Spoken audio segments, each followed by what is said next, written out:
Hello, my name is Lara Hender, and this is a presentation of my final DNP project, an evaluation and recommendation for conflict resolution, a policy analysis. So this project was guided by the data-driven policymaking model. Basically, it just asks, what are the policy problems? What data are available to support policy decisions? What do the data indicate? And what policy options are supported by the data? A little bit of background. Trauma can have effects that last throughout a person's entire lifetime. Trauma can change the structure in the brain. And so if a child happens to experience trauma in their childhood, then that kind of change can take place and have symptoms that last through that person's whole life. This kind of trauma if it's unresolved, then a person is at risk for developing chronic health problems. These can be things like arthritis, heart disease, diabetes, peptic ulcers, and even asthma. It contributes to mental disorders and substance abuse disorders as well. Trauma can also affect how a patient behaves separately from a mental disorder. It can cause them to have dysfunctional coping and poor treatment compliance for anything that they are getting treatment for. And so these kinds of poor responses can often be confused with symptoms of a patient's mental illness.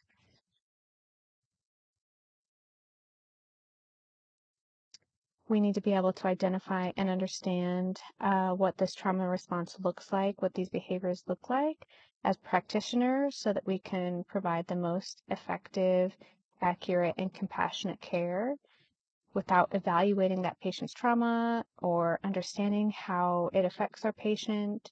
We might diagnose them incorrectly or prescribe the wrong things for them that are ineffective. So as we look into expanding our understanding of trauma, we can see that some of the things that we're doing for our patients, some of our treatments are actually re-traumatizing our patients. And this includes seclusion and restraint. This is something that's often used in psychiatric settings. On a survey of some patients who have been secluded or restrained, it was found that they felt frightened, humiliated, vulnerable, and re-traumatized. So 48 to 66% of the patients that experience any sort of physical force or restrictive intervention reported that it was severely distressing for them. So that's the basis of this project and the background of where we're at as a psychiatric facility, what kinds of treatments we're offering our patients, and how it's negatively impacting them.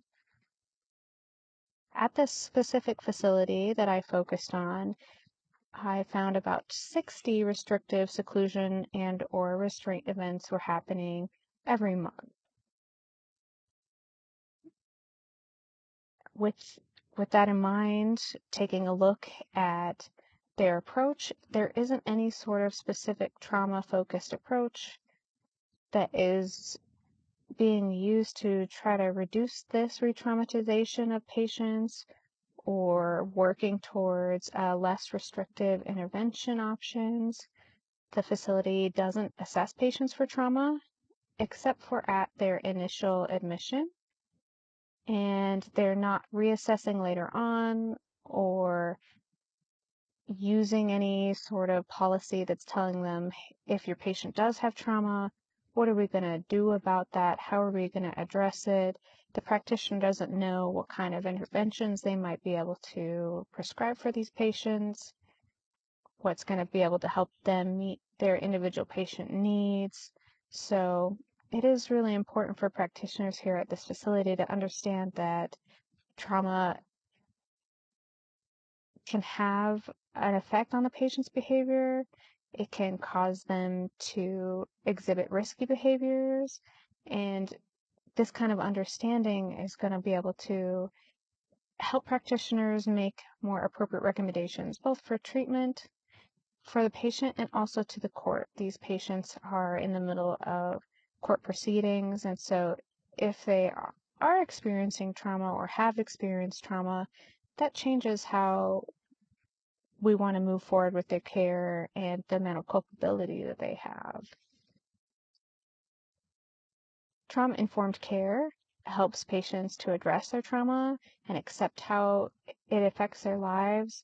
When they are able to do this, they're more likely to achieve recovery from their serious mental illness than those patients who aren't doing that.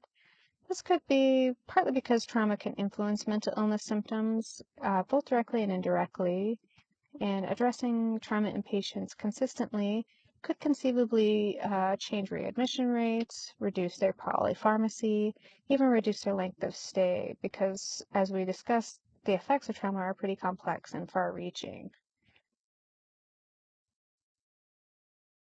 For trauma-informed care, it also supports the healthcare workers, the staff, when we're able to better understand a patient's trauma and how it affects our patient's behavior. We're more prepared to facilitate a productive collaboration with them. When we have more effective workers, they're happier workers and they're happier patients. And staff are having a greater sense of job satisfaction when they're able to see these improvements with their patients. If trauma-informed care can reduce seclusion and restraint episodes, it is possible that it will reduce patient aggression overall, which could lead to lower incidence of staff burnout. So with this kind of environment, patients might also feel more comfortable working with their practitioners to manage their thoughts and their feelings and might become more involved with their care. When they're working together, patients and practitioners, it will conceivably reduce the use of seclusion and restraint. And if we're avoiding that, then practitioners are able to maintain a more productive working relationship with their patients. Currently, in healthcare in general and in psychiatric care, many policies are about treatment plans that focus on short and long-term goals. And this kind of practice is driven by timelines and driven by deadlines. So with a focus on trauma-informed care, nurse practitioners can guide the team to focus on the 6 principles of trauma-informed care, using them as guidelines rather than using deadlines or timelines as their guidelines.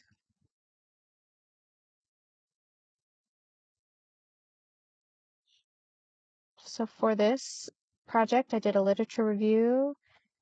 I searched for various iterations of trauma-informed and policies, and in the end, I selected 22 articles. The most frequent themes that I found were safety, staff training, assessing patients for trauma, allowing for patient choice, trust and transparency, the involvement of leadership, culture or gender issues, and a definition of trauma-informed care or of trauma. So then the results were rated based on empirical levels and then also based on their significance to this specific project. Several of the sources were actual organizational policies. So these were considered weak empirically, but they were really valuable support for this specific project. And then I compared 3 of these specific policies that were already put into practice, that were already live, and this is kind of where I got the meat of the specific considerations that I looked at for making my recommendations for the policy, for how they should write their own policy, what should be included. So, of state policy from Delaware, the components that it contained were a definition of trauma-informed care. It used the model of the 4 R's of trauma-informed care to kind of guide what the policy should focus on. It was inclusive. It allowed that staff should be trained. It dictated what staff's roles were. And it said, hey, I need to be reassessed and determine if this policy is still working and how it needs to possibly change if not. The second policy that I looked at was in Michigan. It also defined trauma-informed care and was inclusive. It talked about having early screening for patients and collaborating with patients for their own input into their treatment. And it talked a little bit about using partnerships with people in the community and other organizations to provide more support and longer-term transfer of care for these patients. The last policy I looked at was in Vermont. Again, it was inclusive and defined trauma-informed care. It also utilized the 4 Rs of trauma-informed care and talked about the 6 principles that we discussed earlier. And it did give a little bit of background about trauma-informed care and why they were essential in treating patients. And again, talked about staff needing to be trained. So the current policy gap that we're working with is that SAMHSA has developed a framework and recommendations for trauma-informed care when treating patients. And so I conducted this extensive policy analysis of these components of trauma-informed care and looked at all kinds of settings. And I came out with a lot of information that showed that it can be applied to many kinds of settings to kind of develop a patient-centered trauma-informed policy and program and practices. And so the gap analysis that I found was that even though there's evidence that restrictive interventions are traumatizing for patients and that trauma-informed care is widely accepted and understood and is used in many settings, the facility has actually not adopted any of these kinds of concepts. We did a SWOT analysis, and so the facility, they have rules and practices about following policy very strictly, and so there is already a pipeline in place for how to establish a new policy and how to translate that into practice, which is a strength in this case. So when we develop a specific trauma-informed policy for this facility, there are already those healthcare policies that we just discussed that we can reference or model when writing our own. And so writing this policy is pretty straightforward, and starting to train our staff on the new policy that we want is pretty straightforward as well. It's when we move forward and try to maintain those kinds of changes over long term, that we want to make sure that we're taking steps so that we don't lose support along the way with that long-term implementation.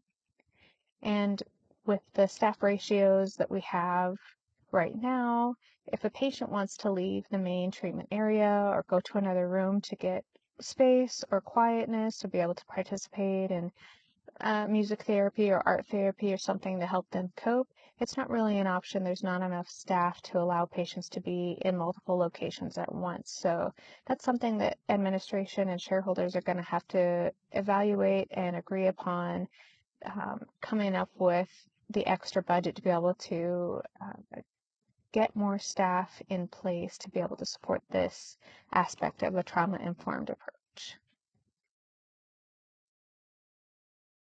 There are several small practice changes that can be made that aren't going to require the facility to spend any extra money or resources right now.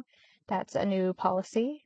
A policy doesn't cost any money, and it's important that we write a new policy to begin this change process rather than just changing the current one that we have, because the current one we have is just too far behind on what we need it to be. We can start these changes that we want to make on just a small unit, one unit at a time, get the buy-in of the supervisors and the nurses and the doctors before we worry about expanding it facility-wide. We want to focus on interventions that are going to follow the trauma-informed themes: safety, staff training, allowing the patients to collaborate and have choice. And these kinds of things are going to be what drive those interventions and help us personalize them for individual patient needs and keep them within a trauma-informed care approach. Administrators are going to be key to authorizing this policy and the changes that we want to make, but the volunteer task force is going to be needed to kind of spearhead the changes. They are going to be able to write the policy and oversee the dissemination of the changes, oversee the training, track any metrics about how things were before and after, what's working, and they can end up being the ultimate authority for staff when they have any questions about any changes going forward. The policy should state its purpose. It should define trauma-informed care.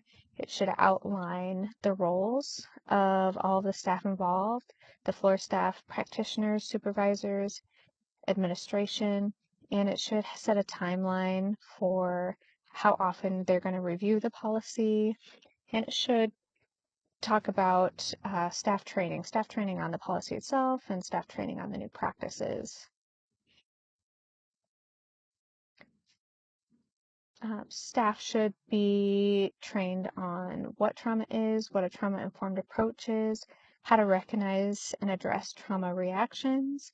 It should also be practical about the very specific changes that are going to happen if a patient is becoming dysregulated, for example, then the new step might be to offer them a chance to step outside and get some fresh air. If that's going to be the new change, that needs to be included in the training that goes forth.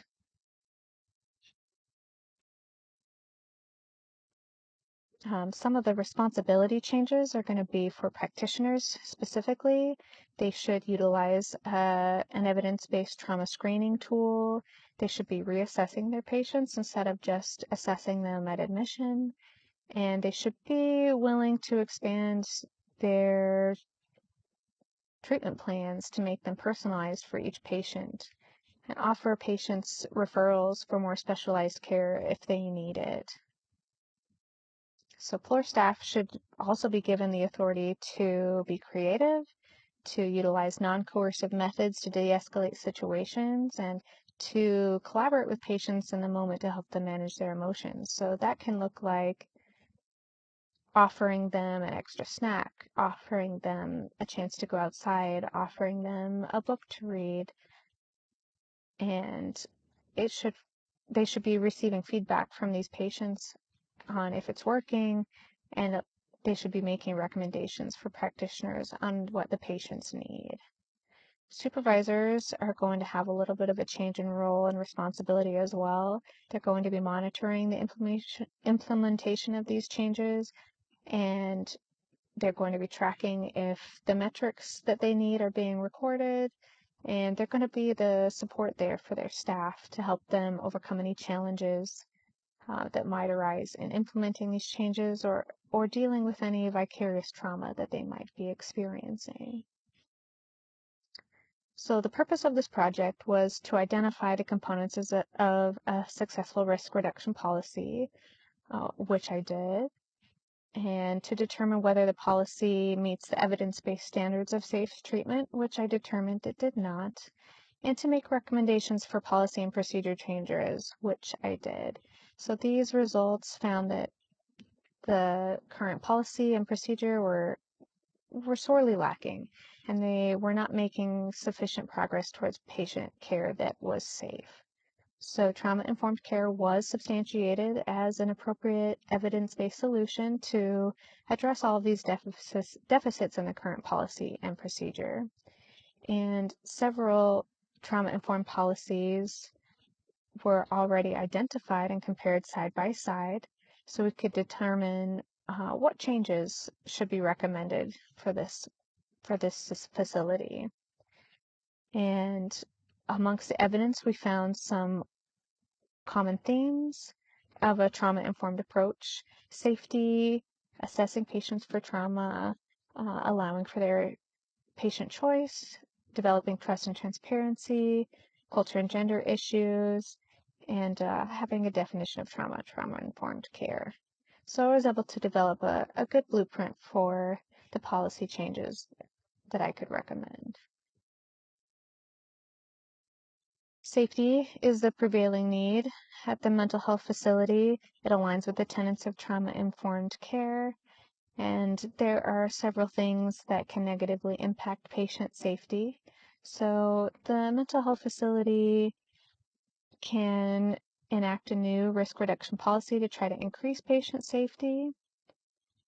And I was able to identify several policies that this facility can model. But overall, a change in practice and programming would be more effective for achieving long-term improvements than just policy changes.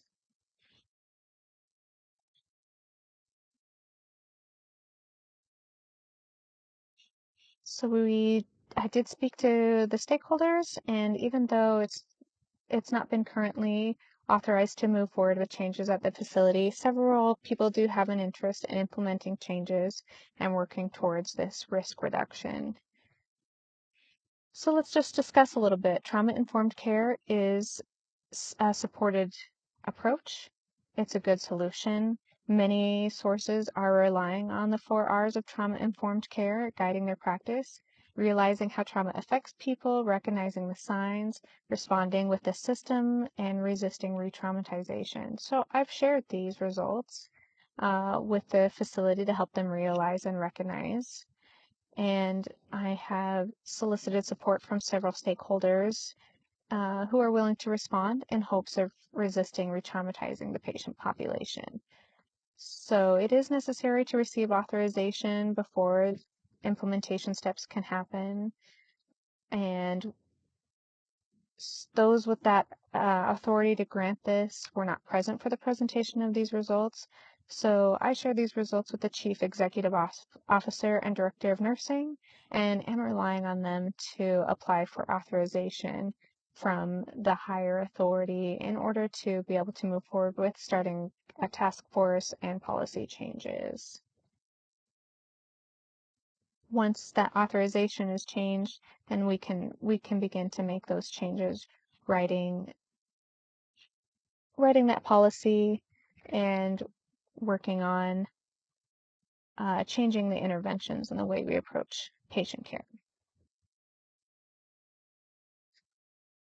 All right, thank you so much for listening to my presentation about trauma-informed care and how it's a good solution for this facility, and how we can make small changes at first um, before we worry about big overall systemic changes. And any any small change in this direction is going to reduce the risk to patients and hopefully make for safer treatment for them and for staff as well.